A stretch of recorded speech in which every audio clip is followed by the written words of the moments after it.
Melanjutkan sejarah Kanjeng Nabi kelas 10 ya. Halaman 8.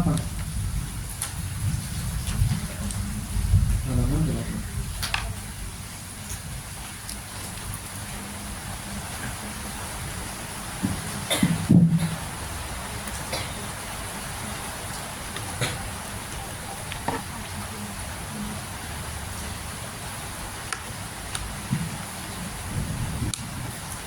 Halaman belakang, halaman 8 yang tarbiyatuhu wa wafatuhu nomor 5.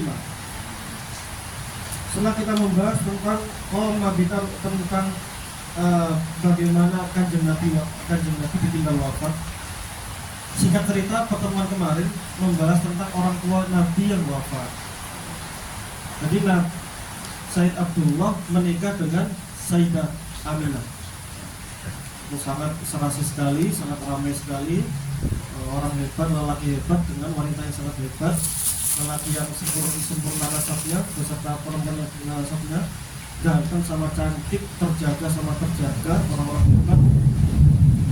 Ketika baru menikah, setelah menikah mungkin dapat 1 bulan, lalu Said Abdullah ayah Kanjeng Nabi melakukan perjalanan bisnis eksportir, karena dalam zaman dahulu Mekah itu bisnisnya eksportir, barang-barang Mekah diekspor ke tanah Syam. Abahnya Kanjeng Nabi itu juga bisnisnya seperti itu. Maka Said Abdullah dari Mekah berangkat ke Syam. Syam itu arah utara, Mekah itu arah selatan. Ini Mekah, kalau di peta Mekah, Madinah ke atas atau ke utara, lalu ke arah Syam. Syam itu kalau sekarang Palestina, Suriah, Libanon, Yordania dan sekitarnya. Itu tempat berbisnisnya orang-orang Mekah di situ. Said Abdullah berangkat ke Syam. Setelah bisnis, Said Abdullahnya pulang menuju Mekah, dan ini jaraknya sangat jauh sekali, ribuan kilometer. Dan ini membutuhkan tenaga yang ekstra. Said Abdullah ketika perjalanan menuju Mekah ternyata beliau mengalami sakit. Akhirnya beliau di tengah perjalanan dia akhirnya memilih istirahat atau berobat ke Madinah. Madinah saat itu bernama Yasrib. Kenapa milih Madinah? Karena ibunya Said Abdullah itu orang Madinah. Ibunya Said Abdullah itu orang Madinah. Berarti siapa? Istrinya Abdul Muthalib. Ya, istrinya Abdul Muthalib, yang mana ibunya Said Abdullah itu orang Madinah atau orang Yasrib. Maka istirahat di situ, ternyata sakitnya makin parah dan wafat. Akhirnya dikubur di daerah Madinah atau Yasrib tersebut. Itu ketika usia Kanjeng Nabi masih usia 2 bulan. Lalu singkat cerita, kita sudah menceritakan lalu sampai lahir, lalu disusui oleh Halimah dan sebagainya sampai umur 4 atau 6 tahun. 6 tahun ibunya wafat. Ceritanya adalah ketika ibunya Sayyidah Aminah melihat Muhammad kecil sudah mulai membesar, umur 6 tahun, lagi lucu-lucunya, sehingga Sayyidah Aminah teringat dengan suaminya, mantan suaminya atau almarhum suaminya. Sangat rindu sekali dan ingin mengenalkan pada anaknya Muhammad kecil ini bahwasanya ayahnya wafat di Madinah dan berziarah ke Madinah. Sehingga akhirnya Sayyidah Aminah mengajak Muhammad kecil itu berziarah dari Mekah ke Madinah. Sudah kita ceritakan bahwasanya Mekah ke Madinah sangat jauh sekali, sekitar 600 km, 500 sampai 600 km. Ibarat Surabaya sampai mungkin Cirebon, sangat jauh sekali. Dan suasana juga nggak kayak di Indonesia. Di Indonesia banyak pohon, dingin, banyak pom bensin, istirahat, banyak musola, banyak rest area. Kalau di sana nggak ada, gurun, padang pasir, sangat berat sekali perjalanan. Sampai ke Madinah, berziarah ke makam ayahanda atau suaminya Sayyidah Aminah. Singkat cerita, waktu pulang ke Mekah, menuju perjalanan ke Mekah, sekali lagi perjalanannya sangat berat sekali, 500 km berhari-hari. Dan kalau kita tahu tanah Arab itu tandusnya luar biasa. Kalau musim panas sangat terik sekali, panasnya luar biasa. Meskipun kita pakai payung, panasnya luar biasa. Kalau malam dinginnya luar biasa, anginnya kencang sekali. Maka dengan perjalanan yang sangat berat seperti itu, ternyata di tengah-tengah antara Mekah dan Madinah, Sayyidah Aminah tertimpa sakit saking beratnya perjalanan. Sakit tersebut di desa Abwa, sampai sekarang masih ada Abwa. itu antara Jeddah sama Madinah. Dari Jeddah sekitar 100 kiloan. Jadi pas di tengah-tengah antara sekitar Mekah dan Madinah. Di situ wafatnya Zainab dan dimakamkan di situ juga. Lalu setelah ibunya wafat, baru qama bitarbiyati ba'da wafati ummi jaddu Abdul Muthalib. Setelah wafat ibunya, maka dilanjutkan oleh kakeknya yang bernama Abdul Muthalib. Wa kana yuhibbu aktsara min hubbihi li auladi. Bahkan Abdul Muthalib ini sangat mencintai cucunya ini bahkan dibanding dengan anak-anaknya. Karena memang kita kemarin cerita bahwasanya anak yang paling disayang oleh Abdul Muthalib adalah Sayyid Abdullah, adalah si bungsu, laki-laki bungsu, anak ke-10, itu namanya Abdullah, dan itu yang sangat dicintai oleh Abdul Muthalib. Sebenarnya kita belum cerita tentang itu, tentang bahwasanya Sayyid Abdul Muthalib ini waktu diberikan karunia sangat luar biasa, termasuk ditemukannya Zam-Zam melalui mimpi. Dan orang yang menemukan Zam-Zam setelah terkubur, kemarin kita cerita bahwa Zam-Zam memang ditemukan oleh Nabi Ismail, tapi ketika kita turun-temurun dipegang oleh keluarga garis lurus truk Nabi Ismail, ternyata diserang sama orang Jurhum, kabilah Jurhum. Kabilah Jurhum itu sebetulnya besannya kabilah Ismail.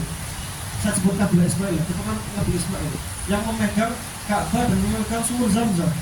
Tapi ketika sudah berbesan, akhirnya keluarga Jurhum ini itu dari luar, dari Arab Saudi, dari kota perkotaan dari Jurhum tersebut, itu iri melihat kebesaran orang-orang Bani Ismail. Dia orang-orang hebat, orang-orang hebat semua, bangsawan semua, pemegang Ka'bah, pemegang sumur, ganteng, gagah-gagah, cerdas-cerdas, oman-oman, dan sangat dicintai masyarakatnya. Sehingga Jurhum ini iri. Akhirnya Jurhum membawa kabilahnya dari perbatasan Saudi Yaman menyerang Mekah, menaklukkan Mekah, sehingga Ka'bah dan sumur Zam-Zam dikuasai oleh Jurhum. Sangat zalim sekali, sangat zalim sekali. Nah, ketika itu singkat cerita banyak kejadian yang terjadi, bahkan Ka'bah itu sampai dibuat simbol kesyirikan, bahkan kezaliman, sampai tarafnya berzina pun di dalam Ka'bah. Itu kaum Jurhum. Maka satu juga Bani Ismail lama-kelamaan muak. Akhirnya orang-orang Mekah juga muak. Akhirnya dia sepakat bersatu kekuatan untuk mengusir Jurhum tersebut, dan akhirnya menang. Jurhum ketika menang, ini singkat cerita, Jurhum ketika kalah dalam peperangan, akhirnya kekayaan Jurhum kaya sekali. Orang penguasa Mekah, Ka'bah dikuasai, sumur dikuasai, orang Mekah dikasih pajak, penduduk ditagih pajak, sangat kaya sekali. Maka ketika Jurhum dikalahkan, maka semua perhiasan punya Jurhum daripada dikuasai Bani Ismail, maka kata Jurhum mendingan dipendem atau dikuburkan, dibuang di sumur Zam-Zam. Jadi perhiasan-perhiasannya termasuk persenjataannya Jurhum dibuang ke Zam-Zam, dan akhirnya Zam-Zam tersebut sumurnya diuruk, dikubur kembali dan ditutup dan dirahasiakan. Sejak saat itu juga turun-temurun sumur Zam-Zam tidak diketahui keberadaannya sampai Abdul Muthalib, era Abdul Muthalib, setelah ratusan tahun Abdul Muthalib tidur bertemu dengan seseorang, akhirnya dikasih tahu bahwa wahai Abdul Muthalib, aku kasih tugas menguak kembali lokasi Zam-Zam. Lokasi Zam-Zam di sini di dalam lingkungan sangat besar sekali. Kau yang aku beri amanah. Ini kata seseorang yang dalam mimpi Abdul Muthalib tersebut. Ketika Abdul Muthalib bangun, langsung beliau mencari lokasi tersebut sesuai dengan isyarat dalam mimpinya. Akhirnya beliau menggali lokasi ini, dan ternyata benar di situ ada bekas sumur yang sangat yang cukup dalam, dan di situ banyak barang-barang yang sangat berharga, peninggalan kabilah Jurhum. Karena beberapa tulisan tersebut dan juga persenjataan masing-masing tersebut akhirnya dikumpulkan ke Ka'bah untuk pembiayaan Ka'bah, dan digali terus, ternyata itu adalah sumur Zam-Zam dengan sumber yang sangat berkah sekali. Maka Abdul Muthalib itu menjadi pemegang utama sumur Zam-Zam. Ketika dikasih ilham yang sangat luar biasa ini, akhirnya saking bahagianya Sayyid Abdul Muthalib bernazar, ya Allah, kalau suatu saat nanti saya punya anak laki-laki 10, maka satu di antaranya akan saya sembelih. Ini kata Syekh Abdul Muthalib. Lahir terus sampai punya anak 10 laki-laki, dan 10 ini adalah si bungsu Abdullah. Dan ternyata yang nomor 10 ini sangat dicintai sama Abdullah. Akhirnya curhat sama pemuka-pemuka agama, sama orang-orang hebat, orang-orang pintar, curhat bagaimana saya ini sudah janji menyembelih salah satu dari anakku ketika saya punya 10 anak. Maka kata orang pintar tadi, siapa namanya saya lupa, dia dikatakan, kamu persembahkan untuk Allah 10 onta, lalu kamu undi. Jadi undiannya 2, Abdullah atau 10 onta, kamu undi. Kalau keluar onta, maka 9 onta tersebut dan Abdullah bebas. Ternyata ketika diundi 10 onta tersebut, keluarnya Abdullah, maka harusnya Abdullah disembelih. Maka suara lagi, wahai ini gimana, ini keluarnya Abdullah, keluarkan 10 onta terus sampai yang keluar adalah onta. Ternyata diundi lagi, ketemu Abdullah lagi, nambah jadi 10 tambah 10 tambah 10 30.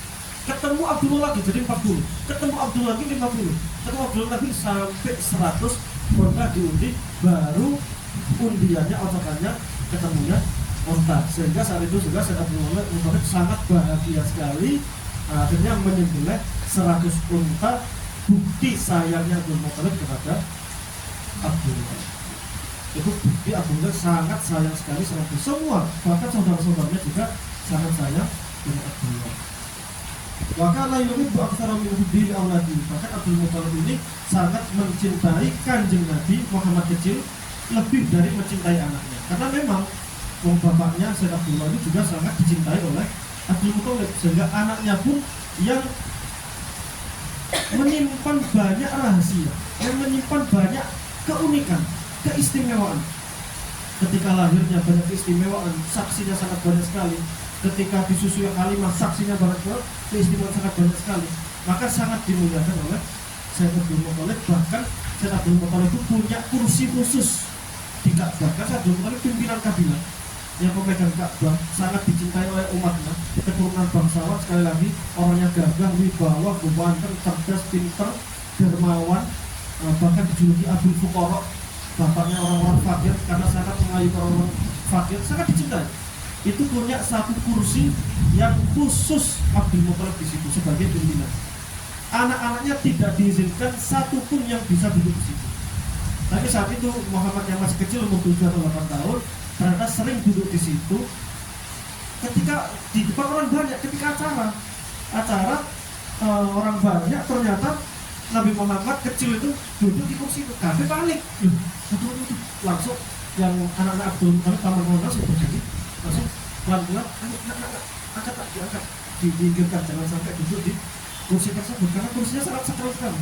Tapi ketika Abdul Muthalib tahu, langsung dia ditegur, hei nak, jangan kau otak-atik si bayi ini, si anak kecil ini. Ini Muhammad, saya pun ulahi sya'nun azim. Ini akan memiliki sya'nun azim, peristiwa yang sangat besar, keistimewaan sangat besar. Itu sudah diprediksi oleh Abdul Muthalib. Walamma balagha umruhu, ketika sampai umurnya Kanjeng Nabi salawat sampai 8 tahun, mata jadduhu, maka kakek Syekh Abdul Muthalib ini wafat. Ba'da'an kafalahu sanatani, setelah dirawat selama 2 tahun. Nah, hikmahnya apa? Berarti Kanjeng Nabi ini ketika masih dalam kandungan ditinggal wafat ayahnya, yatim, sebelum lahir sudah yatim. Ketika lahir umur 6 tahun ditinggal wafat ibunya, artinya beliau yatim piatu. Setelah yatim piatu dirawat oleh kakeknya, yang mana kakeknya itu pemuka kaum, akhirnya cuma 2 tahun langsung wafat. Ini nih hikmahnya sangat besar sekali. Hikmahnya sangat besar sekali. Sekarang satunya apa? Dikatakan bahwasanya tugasnya orang tua Kanjeng Nabi itu cuma melahirkan. Kalau setelah abahnya Kanjeng Nabi sudah membuahi, memindahkan Nur Muhammad ke rahimnya Siti Aminah, berarti tugasnya setelah dulu sudah selesai. Begitu pula dengan Sayyidah Aminah, ketika sudah menyusui, sudah merawat sampai 6 tahun, maka tugas Siti Aminah sudah selesai. Begitu pula dengan kakeknya sampai 8 tahun tugas kakeknya sudah selesai. Dan yang paling penting adalah perkembangan Kanjeng Nabi. Muhammad kecil ini ternyata sejak kecil tidak dididik oleh kedua orang tuanya. Berarti apa? Anak kecil ini mandiri sejak dini, mandiri sejak kecil. Orang mandiri itu tidak disetir orang tuanya, tidak dididik oleh orang tuanya, tidak diajarkan apapun oleh orang tuanya, bahkan oleh kakeknya, tidak sama sekali. Dan maka ini sebagai dalil bahwasanya Kanjeng Nabi itu bukan didikan orang tua, bukan penerus ambisi orang tua, bukan penerus ambisi orang tua. Andaikan orang tua Kanjeng Nabi itu raja dan Kanjeng Nabi menjumpai ayahnya menjadi raja sampai besar, maka ketika Kanjeng Nabi mengaku Nabi itu masih disudoni bisa. Artinya apa? Paling Muhammad lalu Nabi pengen punya kekuasaan seperti bapaknya berkuasa, seperti bapaknya raja. Tapi itu tidak. Allah sengaja membuat ayah ibunya wafat, kakeknya pun juga wafat. Itu bisa menepis kemungkinan suudon para kaumnya. Ditambah lagi, Kanjeng Nabi itu tidak bisa membaca dan tidak bisa menulis. Artinya apa? Kanjeng Nabi tidak pernah berguru kepada siapapun. Belajar membaca menulis aja tidak, apalagi belajar membaca kitab-kitab terdahulu. Berarti Kanjeng Nabi itu bersih. Artinya apa? Tidak bisa membaca, tidak bisa menulis, tidak ada guru yang mengajarkan. Dan ternyata ketika umur 40 tahun Kanjeng Nabi membawa informasi yang diklaim dari Tuhan, maka semuanya pasti akan percaya bahwasanya itu bukan dari Muhammad. Kenapa? Karena Kanjeng Nabi bisa menceritakan hal-hal yang sangat luar biasa. Contoh, sejarah-sejarah Nabi terdahulu diceritakan oleh Kanjeng Nabi melalui Al-Quran. Itu sangat detail sekali, bahkan meluruskan sejarah. Pembicaraan tentang Adam dan Hawa, pembicaraan dalam Al-Quran maksudnya, tentang Nuh, tentang Daud dan Sulaiman, tentang Musa dan Harun, tentang Zakaria dan Yahya, tentang Nabi Isa, semuanya dibahas dalam Al-Quran. Kan kalau orang mau nyangkal Nabi Muhammad, dokter mengatakan itu Al-Quran dari Gusti Allah, bukan dari saya. Kalau orang mengatakan enggak, itu Quran itu karangannya Nabi Muhammad, gak masuk akal. Karangan dari mana? Kok bisa sesuai, bahkan berani meluruskan kitab-kitab terdahulu? Kalau memang orang zaman dahulu juga mengatakan, Kanjeng Nabi paling belajar dari Injil dan Taurat, di copy paste lalu diselidiki, lalu diluruskan sedikit-sedikit. Enggak, Kanjeng Nabi tidak bisa membaca. Maka Kanjeng Nabi ummi itu tidak bisa membaca dan tidak bisa menulis. Itu adalah mukjizat yang dimiliki Kanjeng Nabi untuk membungkam orang-orang yang akan menyalahkan Kanjeng Nabi. Maka sekali lagi, hikmah Kanjeng Nabi lahir yatim piatu dan tidak dirawat oleh kakeknya, juga tidak bisa menulis dan membaca, itu adalah untuk membungkam orang-orang kafir yang menolak Islam. Dengan alasan apa lagi? Kalau alasan Al-Quran adalah diambil dari Injil dan Taurat, tidak bisa. Karena Kanjeng Nabi tidak bisa membaca dan bisa menulis. Bahkan Kanjeng Nabi pun juga membawa Al-Quran, berani meluruskan sejarah-sejarah. Nabi Sulaiman dulu dituduh sebagai penyihir. Al-Quran datang, Kanjeng Nabi menceritakan bahwa Nabi Sulaiman bukanlah penyihir. Wattaba'u ma tatlu syayatin ala mulki Sulaiman. Wa ma kafara Sulaiman walakinna syayatin kafaru. Loh, Sulaiman bukan duduk boleh setan. Setan kafir, Sulaiman tidak, Sulaiman Nabi. Itu Kanjeng Nabi berani meluruskan. Ini saya katakan Kanjeng Nabi karena untuk melawan orang-orang musyrik yang mengklaim bahwa Al-Quran adalah karya Kanjeng Nabi. Bahwasanya Kanjeng Nabi tidak bisa membaca Injil dan Taurat. Ini murni dari Gusti Allah meluruskan sejarah Nabi Sulaiman, meluruskan sejarah Nabi Isa. Orang-orang Nasrani diceritakan tentang Nabi Isa bagaimana, tentang Bunda Maria bagaimana. Dulu pernah rombongan hijrah, rombongan pertama hijrah yang ke Habasyah, itu rombongan Ja'far bin Abdul bin Abu Thalib, sepupunya Kanjeng Nabi, itu memimpin hijrah ke Habasyah. Lalu dikejar oleh orang-orang Quraisy termasuk Amr bin As. Dikejar sampai ke Habasyah. Habasyah sekarang Ethiopia. Ethiopia itu Yaman atau Saudi nyabrang ke Afrika, lurus dikit, kayaknya lurus dikit, itu sampai ke Ethiopia, itu namanya Habasyah. Dan di situ ada raja Habasyah yang sangat kuat menjaga kenasronian. Ini kalau bahas tentang raja ini sangat panjang sekali ya. Yang sangat menjaga kenasronian. Raja plus ahli agama. Itu Raja Najasyi yang memegang Habasyah. Ketika Ja'far bin Abu Thalib ini hijrah, memang perintahkan dengan Nabi, kamu hijrah ke Ethiopia karena Ethiopia dipimpin oleh raja yang adil. Hijrah ke Habasyah. Akhirnya Amr bin As mengejar ke Habasyah, memprovokasi apa? Raja Najasyi. Wahai Najasyi, kalau pengen tahu, ini adalah perusuh. Mekah itu dirusuhkan oleh golongan seperti ini. Orang-orang ini membawa ajaran baru yang bahkan dia tidak seperti nenek moyang yang menyembah berhala, dan juga tidak sama sepertimu. Kalau tidak percaya, wahai Najasyi, dengarkan ajaran mereka tentang Isa dan Maryam. Ini sebetulnya orang-orang Muslim kaget. Waduh, ini bahaya nih kalau kita mengenalkan sudut pandang Islam tentang Nabi Isa dan Maryam. Bisa-bisa Raja Najasyi marah, karena kita tahu bahwasanya Nasrani itu mengatakan Bunda Maria adalah Tuhan Trinitas tersebut. Isa tidak hanya Nabi, tapi juga sampai Tuhan anak. Itu umat Islam sangat waktu itu dekat asli. Tapi Ja'far Maulid ya sudah, kalau memang menanyakan tentang Isa dan Maryam dalam apa? Dalam Al-Quran, ya saya jelaskan. Bukan saya jelaskan, langsung saya bacakan ayatnya. Ayatnya yang viral yang di apa? Di Instagram, di TikTok itu. Saya nggak punya TikTok, cuma yang di Instagram yang apa, orang-orang apa, anak-anak kecil Afrika mengelilingi api unggun. Nyampe nggak di HP kalian? Masa nggak nyampe? Ya orang-orang ngaji yang kecil puluhan, tangannya ada api unggun. Qala inni abdullahi atab. Qala inni apa? Yang Al-Quran ini. Qala inni abdullahi atani al-kitabah wa ja'alani nabiyya.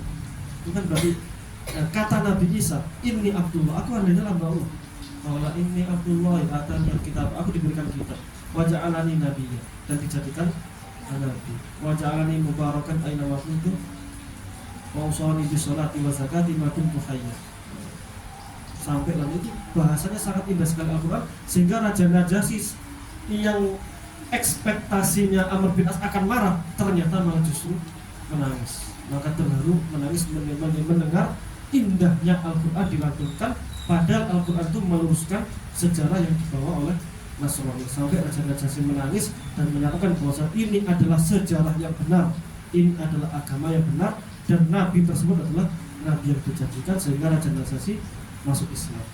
Kembali bahwasanya ini adalah hikmah, bahwasanya Al-Quran ketika berbicara tentang sejarah Nabi Adam, sejarah apa yang akan datang, sejarah akhirat, sejarah penciptaan, sejarah nabi-nabi terdahulu, itu murni dari Gusti Allah, bukan ajaran ayahnya Nabi, bukan ajaran ibunya Nabi, bukan ajaran kakeknya Kanjeng Nabi, juga bukan karena Kanjeng Nabi suka membaca, bukan karena Kanjeng Nabi membaca Injil, juga bukan karena Kanjeng Nabi membaca Taurat, karena Kanjeng Nabi itu orang yang sangat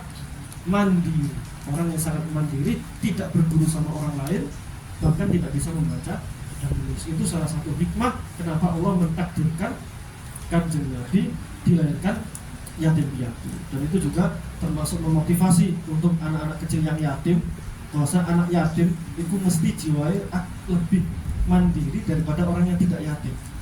Anak yatim biasanya punya sudut pandang yang tidak difahami, yang tidak dirasakan oleh orang-orang yang tidak yatim, dan biasanya lebih dekat. Maka dari itu ulama a'imah itu kebanyakan itu lahir dari anak yatim, kebanyakan. Imam Syafi'i yatim sejak umur 2 tahun atau 4 tahun. Pernah saya ceritakan waktu ngaji Arba'in itu bapaknya Imam Syafi'i yang dramatisnya sangat luar biasa, sampai ketemu ibunya Imam Syafi'i, lalu ternyata abahnya wafat. Yatim sampai menjadi orang hebat seperti itu. Imam Hanafi, Imam Ahmad yatim, Imam Malik yatim. Kebanyakan imam-imam pimpinan-pimpinan itu kebanyakan anak yatim. Wa ba'da wafati jaddihi kafalahu amruhu Abu Thalib. Setelah wafatnya kakeknya Kanjeng Nabi, berarti kakeknya Nabi ketika Kanjeng Nabi umur 6 tahun sampai 8 tahun, berarti dirawat oleh Abdul Muthalib selama 2 tahun saja. Setelah itu Abdul Muthalib mewasiatkan sebelum wafat bahwasanya Muhammad ini yang berhak merawatnya adalah Abu Thalib. Padahal di antara 10 anaknya itu yang layak ya sangat banyak sekali. Abu Thalib itu termasuk yang paling miskin di antara 10 anak-anak Abdul Muthalib. Anak Abdul Muthalib seperti Abu Lahab, gagah. Abu Lahab dijuluki Lahab. Lahab itu artinya mencorong. bapak mencorong Abu Lahab. Sangat saking apa ya? Saking gagahnya, saking gantengnya. Emang keluarganya ganteng-ganteng, gagah-gagah, cerdas-cerdas. Termasuk Abu Lahab. Dan itu diantara yang paling kaya itu Abu Lahab. Al Haris anak pertama paling gagah. Hamzah juga ada. Hamzah kan juga anaknya Abdul Muthalib. Hamzah terus apa lagi? Ya banyak sekali anaknya. Tapi Abdul Muthalib itu lebih memilih Abu Thalib, meskipun Abu Thalib termasuk paling miskin. Kenapa? Salah satunya adalah Abu Thalib itu yang paling dekat dengan Abdullah. Nah, dalam dekat, kenapa paling dekat? Karena Abdullah dan Abdul Muthalib itu satu ibu. Sekali lagi, Abdul Muthalib itu istrinya banyak. Abdul Muthalib kan pimpinan, istrinya banyak, sangat biasa sekali. Lah, istrinya banyak, anaknya juga banyak. Tapi yang istri yang bernama Fatimah binti Amr, namanya Fatimah binti Amr, istrinya Abdul Muthalib, itu lahir 2 anak, lahir 3 atau 4 anak, termasuk Sayyid Abdullah dan Sayyid Abu Thalib. Maka Abu Thalib dan Abdullah itu satu ibu. Maka yang paling berhak, kenapa? Pertanyaannya karena Abu Thalib adalah satu ibu dengan Abdullah, dan itu biasanya lebih solid daripada yang beda ibu. Kalau kita memahami keluarga yang poligami, yang punya istri banyak, punya anak banyak, itu biasanya yang satu ibu sangat solid sekali dibanding yang beda ibu. Keluarga saya juga, buyut saya termasuk mbahnya Firdan, Yai Mas Muhajir, buyut saya, mbahnya dia, itu istrinya banyak, nggak tahu 5 atau 6. Tadi maksudnya satu wafat, terus nikah lagi, banyak. Itu anaknya juga banyak. Dan kalau kita lihat, kalau saya lihat, itu yang solid itu yang satu ibu. Umpama keluarganya ini Mas Firdan, itu dari keluarganya Nyai Hasan, Yai Mas Muhajir nikah sama Nyai Hasan, itu punya anak tiga tuh. Yai Mas Abdullah, buyanya ayahnya beliau, Yai Mas Nawir sama Nyai Hilmiyah. Ini sangat solid sekali, satu ibu, sangat solid sekali. Begitu pula dengan ibu lain, mama istrinya Yai Mas Muhajir dari yang Nyai Latifah, lahir Yai Mas Yusuf, terkenal Yai Mas Yusuf. Ada Nyai Hikmiyah, ada Nyai Fatim, itu satu ibu, sangat solid sekali. Begitu pula dengan mbah saya, istrinya Yai Muhajir yang Nyai Maryam, itu punya anak 2, Yai Ansor sama Nyai Haidaro. Saya dari Nyai Haidaro. Kalau yang Yai Ansor itu yang biasa ikut di sini, Mas Maya sama Mas Ning, itu dari Ansor. Mbak Ansor sama Mbak Haidaro itu sangat dekat sekali. Makanya saya itu langsung menyaksikan langsung, ternyata keluarga yang satu ibu itu sangat dekat sekali. Tapi tidak menafikan yang lainnya, tidak menafikan kalau beda ibu tidak menganggap saudara, ya enggak, ya tetap. Ya kalau dibandingkan dengan sepupu ya jelas lebih dekat, karena satu bapak, ya tetap dekat, tapi solidnya. Meskipun kalau kita biasanya ada orang 7 bersaudara, itu biasanya anak pertama lebih dekat sama anak ketiga, kan anak keempat lebih dekat sama anak terakhir, kan seperti itu. Tapi kalau dalam dunia ini ya istri yang lebih dari satu, biasanya yang lebih solid itu yang satu itu. Begitu pula dengan keluarga besar Abdul Muthalib, yang paling solid adalah Abdullah dan Abu Thalib, itu karena syakik, karena saudara kandung juga satu ibu. Begitu pula dengan Nabi Yakub. Nabi Ibrahim punya anak Nabi Ishak punya Nabi Yakub. Nabi Yakub ini dijuluki apa? Masih kan enggak? Nabi Yakub julukannya adalah Israel. Nabi Yakub itu julukannya adalah Israel. Bani Israel itu keturunan Nabi Yakub. Nabi Yakub istrinya banyak, anaknya laki-laki 12, ada yang mengatakan 13, satunya perempuan. Yang disepakati adalah anaknya Nabi Yakub itu 12. Tapi kan lahirnya dari berbagai ibu, dari banyak ibu. Yang kandung, yang solid dari istrinya Nabi Yakub yang bernama Rohil, itu melahirkan Nabi Yusuf dan Bunyamin. Maka dari itu Bunyamin ke Nabi Yusuf sangat solid sekali, sangat dekat sekali. Kenapa? Karena satu ibu. Dan itu banyak didapatkan belajar, termasuk Abdullah dan Abu Thalib. Ini satu ibu sangat dekat sekali. Dan yang jelas Abu Thalib sangat sayang kepada Nabi Muhammad sejak Nabi Muhammad kecil, karena memang naluri yang satu ibu. Itulah kenapa Abdul Muthalib memilih Abu Thalib sebagai melanjutkan yang mengurus Muhammad kecil, meskipun saudara anak-anak yang lain lebih kaya, lebih mapan. Contohnya adalah Abu Lahab. Wa kana faqiran fawasa'allahu rizqahu. Nah, dulunya Abu Thalib ini fakir, tapi ketika Abu Thalib merawat Kanjeng Nabi, maka Abu Thalib diberkahi rezekinya oleh Gusti Allah. Dan memang Nabi Muhammad dari kecil ini dikenal keramat. Halimah yang kemarin kita ceritakan, Halimah ketika desanya Paceklik, itu ketika membawa pulang Kanjeng Nabi ke kampungnya Halimah As-Sa'diyah, itu langsung untanya langsung sehat, langsung banyak susunya, kambing-kambing langsung sehat, langsung lembah-lembahnya penuh air, langsung sawahnya langsung hijau, kebun-kebunnya langsung memberkahi. Begitu pula Nabi Muhammad ketika berada di keluarganya Abu Thalib. Abu Thalib dulunya fakir, tapi ketika Kanjeng Nabi masuk ke situ langsung diberkahi oleh Gusti Allah. Ketika Mekah itu pernah mengalami paceklik. Paceklik itu krisis yang sangat dahsyat sekali. Artinya tidak ada air sama sekali, tidak ada hujan sama sekali, semuanya tandus, kambing-kambing mati. Ini saking lamanya tidak ada hujan dan sumber tidak keluar airnya. Paceklik. Akhirnya ketika Abdul Muthalib sudah wafat, yang menjadi penggantinya adalah Abu Thalib. Maka rujukan orang-orang ya ke Abu Thalib. Wahai Abu Thalib, bagaimana ini?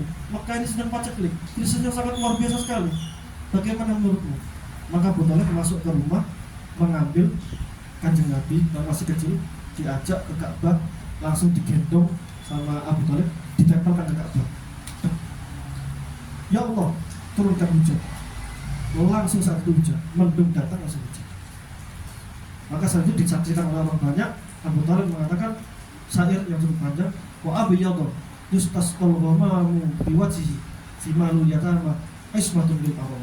Itu panjang banget. Ini dalam hadis juga dijelaskan. Maksudnya iki loh, arek cilik iki yang kulitnya putih, yang sangat bercahaya, sangat tampan sekali, yang sangat imut sekali, ditempelkan di Ka'bah. Yustasqal ghamamu biwajhihi. Dengan wajah anak kecil ini yustasqal ghamamu, maka mendung akan datang dan menyirami air hujan. Simalul yatama ismatun bil arami. Ini adalah pimpinan anak-anak yatim dan menjadi kebanggaan ibunya yang janda. Bahasanya seperti itu. Itu Abu Thalib. Sehingga Abu Thalib itu sebetulnya sejak Nabi kecil itu tahu tanda-tanda kenabian. Makanya nanti suatu saat nanti selanjutnya akan diceritakan Abu Thalib menyaksikan keajaiban-keajaiban Kanjeng Nabi. Nanti insya Allah di part setelahnya akan kita jelaskan bahwasanya Abu Thalib, kalau menurut sebagian ulama, dan saya cocok dengan pendapat tersebut, Abu Thalib tidak mati dalam keadaan kafir. Abu Thalib itu mati dalam keadaan beriman tapi tidak berislam. Islam itu menampakkan, kan Islam rukunnya apa? Syahadat dengan binut koin, dengan apa? Binut itu bisyahadatain, dan mengucapkan. Memang apa? Abu Thalib tidak mengucapkan syahadat, tidak mendeklarasikan, tidak juga sholat, tidak zakat, tidak haji dan sebagainya. Tapi Abu Thalib ini di sebagian pendapat itu beriman kepada Gusti Allah dan beriman kepada Kanjeng Nabi, meyakini bahwasanya Kanjeng Nabi adalah Nabi, beriman kepada Gusti Allah dan tidak musyrik sama sekali. Maka dari itu Abu Thalib itu mendekengi Kanjeng Nabi terus. Dan insya Allah di part setelahnya kita akan membahas tentang kenapa Abu Thalib ini kata sebagian ulama adalah mukmin, bukan kafir. Ada kitab judulnya Asnal Matalib fi Najati Abi Thalib. Itu bagus sekali kita. Asnal Matalib fi Najati Abi Thalib. Asnal Matalib membahas tentang Najati Abi Thalib. Maksudnya Abi Thalib ini akan selamat di akhirat nanti. Wa kana sallallahu alaihi wasallam fi muddati kafalati ammihi qani'an bima qasamahu Allah wa yassarahu lahu. Maka dulu Kanjeng Nabi ketika dirawat oleh pamannya, itu Kanjeng Nabi selalu menerima apa adanya. Qani'an bima qasamahu Allah wa yassarahu lahu. Kanjeng Nabi selalu berqanaah terhadap apapun yang dimiliki oleh pamannya. Jadi Abu Thalib kalau di total itu merawat atau mendekengi Kanjeng Nabi selama 40 tahun. Jadi Kanjeng Nabi ketika berpindah tangan dari Abdul Muthalib itu usia 8 tahun. 8 tahun berpindah tangan ke Abu Thalib. Abu Thalib wafat ketika Kanjeng Nabi usia sekitar 48 tahun. Sehingga Abu Thalib merawat Kanjeng Nabi atau setidaknya mendekengi Kanjeng Nabi selama 40 tahun. Lanjut, wara'yuhu halaman 9. ra'yuhul al-ghanama wa safratuhul ula ila Syam. Menggembala kambing dan bepergiannya ke Syam. Nomor 1 yang pertama, kana Nabi sallallahu alaihi wasallam fi zigharihi yar'al ghanam di ahli Makkah bi ujratin ya'ishu minha. Kanjeng Nabi dulu juga bekerja sebagai penggembala kambing dengan upah yang mana upah tersebut buat penghasilan hidupnya. Itu sebetulnya nomor 1, itu nomor 4 aslinya. Yang pertama adalah walamma balagha. Walamma balagha tasyata min umrihi, ketika umur 9. Ini yang aneh, ini kan khulasah Nurul Yakin. Apa? Ringkasannya Nurul Yakin. Nurul Yakin ini kitabnya. Ini kitab Nurul Yakin. Ini ringkasannya ini. Tapi kalau di sini mengatakan Kanjeng Nabi bepergian ke Syam itu umur 12 tahun. Tapi kalau di sini 9 tahun. Berarti ini di sisi pendapat ulama yang lain. Ada mengatakan Kanjeng Nabi umur 9 tahun diajak Abu Thalib ke Syam. Nah, ada mengatakan 12 tahun. Tapi yang kuat itu 12 tahun. Ketika umur 12 tahun safara ila Syam, bepergian ke Syam ma'amihi Abi Thalib bitijaratin, bersama pamannya Abu Thalib dengan misi berbisnis. Sekali lagi kita tahu bahwasanya bisnisnya Mekah, orang-orang Mekah adalah bisnis ekspor.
kisah Kanjeng Nabi ketika pergi ke Syam, karena Abu Thalib ini memang bisnisnya juga eksportir. Maka ketika Abu Thalib mau berangkat ke Syam, Abu Thalib sangat berat sekali untuk berpisah dari Nabi Muhammad. Kalau Abu Thalib berpisah dengan anak-anaknya masih mending, bisnis anaknya ditinggal, diurus kalau bujuk-bujuk. Tapi kalau Abu Thalib meninggalkan Nabi Muhammad nggak bisa, karena memang sangat dicintai, bahkan melebihi anak-anaknya. Dan Abu Thalib menyadari bahwasanya anak ini adalah anak yang spesial, sehingga Abu Thalib tidak bisa, tidak mampu, tidak kuat hati untuk berpisah dengan Kanjeng Nabi. Akhirnya Kanjeng Nabi diajak pergi ke Syam. Tapi ternyata ketika perjalanan di Syam, di perbatasan antara Arab dan Syam, itu di Basrah, kalau sekarang Suriah Selatan antara Yordan dan juga Suriah, Yordan, Saudi kan. Itu ada namanya Basrah, kota Basrah, kota Busrah. Ketika sebelum masuk Syam ada perbatasan, maka Abu Thalib beserta rombongannya bertemu dengan pendeta yang bernama Bakhira. Di situ banyak sekali tanda-tanda kenabian yang disampaikan oleh pendeta Bakhira. Ini saya mau jelaskan sedikit. Kenapa? Karena pendeta Bakhira itu setiap orang lewat bisa dilihati. Orang-orang rombongan dilihatin sama pendeta Bakhira. Orang lewat dilihatin. Tapi ternyata ada rombongan yang cukup unik. Ada rombongan yang setiap rombongan itu jalan pasti ada awan mendung, awan yang selalu mengiringi terus. Jadi rombongan itu nggak pernah kena terik matahari. Jadi ada rombongan pembisnis yang jalan itu ada awan yang selalu mengikuti, nggak pernah kena terik matahari. Ketika istirahat langsung pohonnya di tempatnya rombongan itu langsung nunduk, yang sekiranya rombongan tersebut tidak kena terik matahari. Maka Bakhira yang dari jauh dari gerejanya, dari tempat ibadah dari jauh, ini pasti orang yang tidak biasa. Langsung Bakhira itu langsung nyamperi ke rombongan tersebut. Rombongan tersebut langsung mengatakan, monggo, saya ada acara makanan, ada acara makan-makan juga. Semuanya saya undang, tidak ada pengecualian sama sekali. Jangan sampai ada satupun yang tertinggal. Itu kata pendeta tersebut. Nah, ketika semua datang di acara tersebut, harusnya Abu Thalib curiga. Bakhira rombongan makanan curiga. Lalu Bakhira dengarin awak mengajak makan-makan di rumah. Biasanya aku lewat juga diajak. Dan ini saya lagi bahagia, monggo makan-makan di rumah. Maka ketika diundang makan di rumah, semuanya hadir. Bakhira ini curiga, di rumah saya kok nggak ada awan yang biasa mengitari rombongan tersebut. Makanya Bakhira ngomong negur, wahai orang-orang Mekah, rombongan Abu Thalib, apakah kamu meninggalkan orang? Tidak ada rombongan yang hadir di sini. Enggak, semuanya komplit kok. Semuanya komplit. Enggak, saya yakin ada minimal satu orang yang tidak ikut dalam rombongan kalian. Diteliti, oh iya, ada anak kecil usia 12 tahunan yang sedang yang di luar menjaga onta-onta kita. Maka kata Bakhira, semuanya harus datang. Akhirnya Muhammad kecil umur 12 tahun datang, dan benar-benar ternyata ada awan yang mengitari sampai ke rumahnya.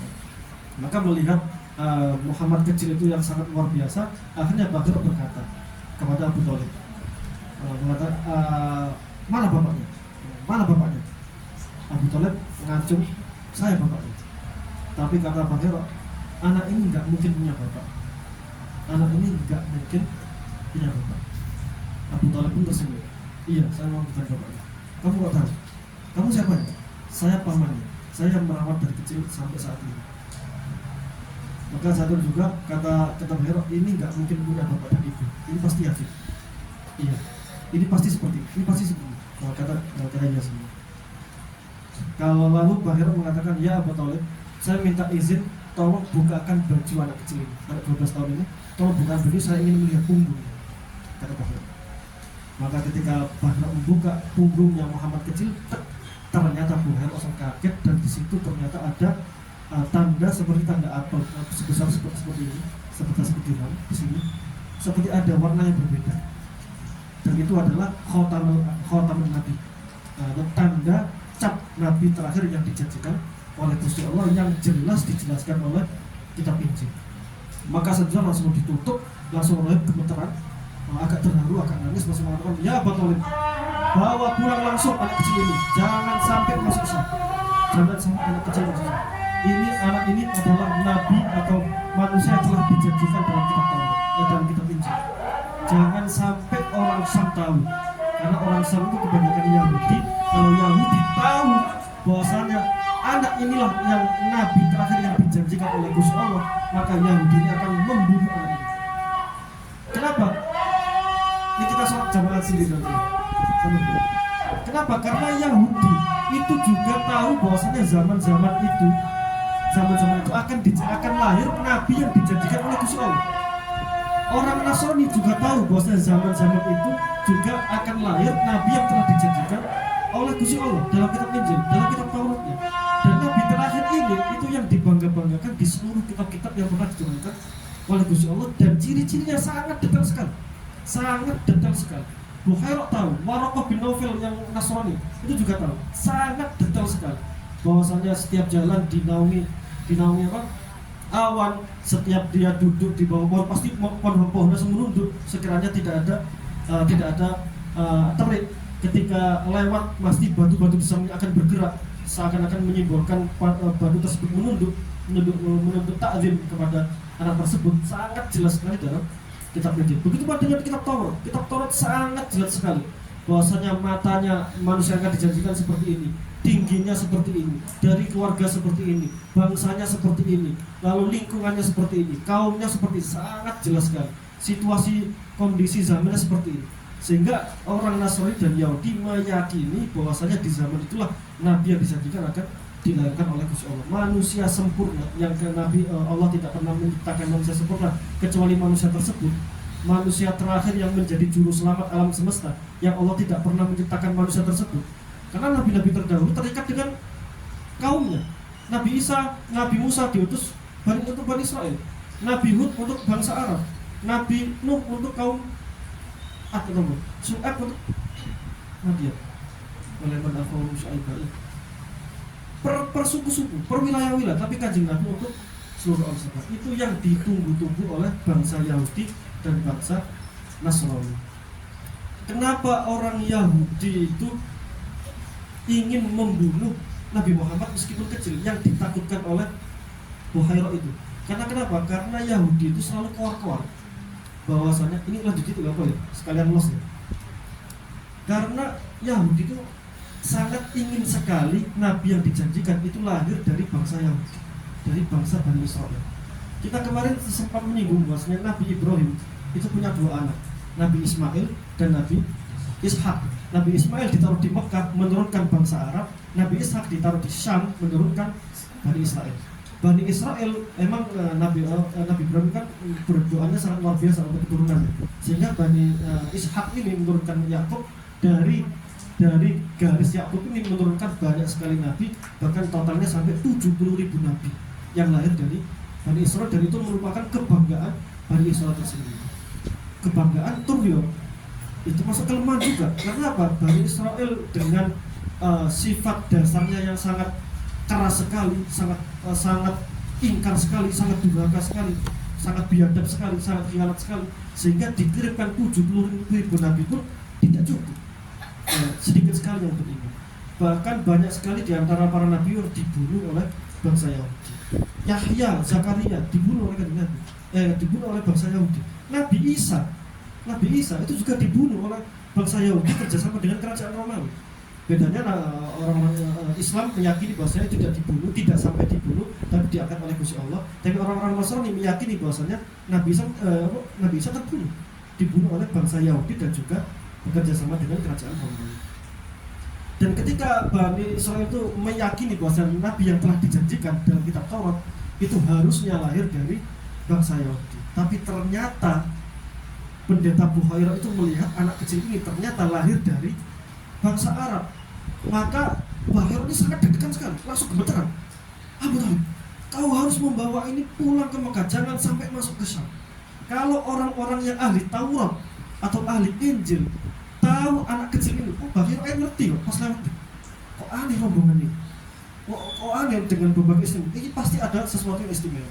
Itu kalau orang yang seperti saya ini tahu, dan itu orang Yahudi dan orang Nasrani yang tidak semurni saya, itu pasti dia akan membunuh dia. Kenapa? Orang Yahudi itu sangat kecewa sekali andaikan Nabi yang dijanjikan lahir dari bangsa yang bukan dari Bani Israel, apalagi dari bangsa Arab, pasti langsung membunuhnya. Karena apa? Sejarah orang-orang Yahudi sangat biadab sekali. Bahkan bukan level kiai, kalau ada ulama didiskriminasi biasa sekali. Ada pembantaian di bangsa di Palestina, sebetulnya zaman dahulu lebih dasar lagi. 70 nabi dibantai dalam sebulan. Itu ada riwayatnya, dalam kitab tafsir dijelaskan. Bahkan bangsa Yahudi pernah sempat membunuh 70 nabi dalam satu hari. Sekali lagi, nabi bukan cuma 25 ya. Nabi itu 124.000 nabi, kalau rasul 313. Dan salah satu kenapa ahli Madinah banyak yang masuk Islam langsung ketika mendengar Nabi Muhammad, ada Muhammad yang mengklaim dirinya nabi dengan bukti-bukti yang ada, yang dengan jurus dan lupa. Itu kenapa? Karena dulunya Madinah itu di kanan kirinya, ketika Nabi Muhammad umur 40-an tersebut, kanan kirinya banyak bangsa Yahudi. Yahudi Bani Quraidah, Yahudi Bani Qainuqa, Yahudi Bani Nadir. Itu di sekitar Madinah. Itu orang-orang Yahudi. Itu menghardik ahli Madinah. Di ahli Yasrib, kita lihat bangsa yang termulia saat ini siapa? Bentar lagi akan lahir dari bangsa kami nabi yang telah dijanjikan. Nabi yang seperti ini, nabi yang sempurna, nabi yang juru selamat, ciri-cirinya seperti ini, fisiknya seperti ini, keluarganya seperti ini. Semuanya dijelaskan oleh bangsa Yahudi, sehingga orang Madinah cuma, masa iya sih? Wah, kalau benar-benar sangat luar biasa bangsa Yahudi ini. Tapi ternyata terdengar kabar dari Mekah, orang yang mengaku nabi dan ciri-cirinya sama persis sekali dari apa yang mereka dengar dari bangsa Yahudi. Maka ketika lihat Muhammad ternyata persis dengan apa yang diceritakan oleh bangsa Yahudi dalam kitab Tauratnya, akhirnya orang-orang banyak berbondong-bondong beriman kepada Nabi Muhammad. Orang Yahudi kenapa nggak beriman? Karena sekali lagi, karena kecewa ternyata nabi yang telah dijanjikan bukan lahir dari bangsa Yahudi, ternyata lahirnya dari bangsa Arab keturunan Nabi Ismail. Dan itu termasuk ijabah doanya Nabi Ibrahim. Nabi Ibrahim doa, wa yarfa'u Ibrahimul qawa'ida minal birri wa Ismail rabbana taqabbal minna innaka antas samiul alim. Ketika Nabi Ibrahim dan Nabi Ismail membangun Ka'bah, terus berdoa, Rabbana waj'alna muslimain laka wa min dzurriyyatina ummatan muslimatan laka. Ya Allah, jadikan kami, Nabi Ibrahim dan Nabi Ismail adalah seorang muslim sejati yang tunduk kepadamu. Wa min dzurriyyatina ummatan muslimatan laka, dan juga keturunan kami, ya Allah. Lalu di ayat selanjutnya, warna manasikan waktu paling yang akan tatawwab. Rabbana wab'ats fihim rasulan minhum. Ya Allah, utuslah rasulan minhum. Utuslah di anak turun Nabi Ismail ini, di bangsa Arab ini, rasulan minhum, seorang rasul dari kalangan bangsa Arab. Dikatakan minhum, itu doanya Nabi Ibrahim.